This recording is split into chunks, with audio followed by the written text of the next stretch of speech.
Ngayon, ano naman yung mga causes of action o yung mga kaso o reklamo na po pwede ninyong isampa sa NLRC? Kabilang po dito yung unfair labor practices, illegal dismissal, ito yung tinanggal sa trabaho ang isang empleyado. Ngayon, meron tayong dalawang uri ng illegal dismissal.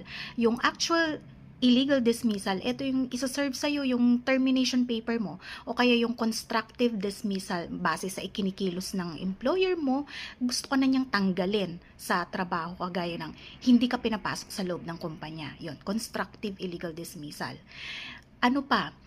Yung money claims, kagaya ng kulang na minimum wage or hindi ka binabayaran ng minimum wage o kaya yung mga illegal deduction sa sahod mo o kaya hindi binabayaran or kulang ang pagbayad sa overtime pay, holiday pay, premium pay, service incentive leave, ito yung 5 days na convertible to cash kapag 1 year ka na sa kumpanya.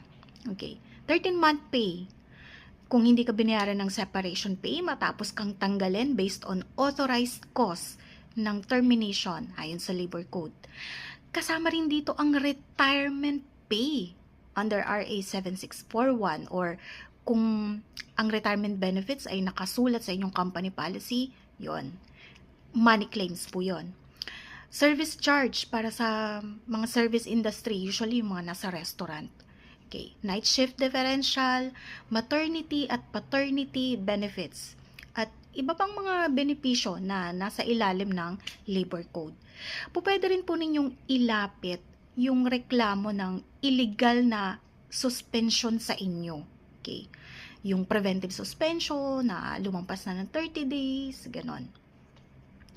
Regularization. Halimbawa, matagal na kayong nagtatrabaho pero hindi pa rin kayo nare-regular. Pwede po ninyong ilapit yung cause of action na yun o yung reklamo na yun sa NLRC para kilalanin kayo bilang regular na empleyado ng inyong kumpanya. Okay? Ano pa?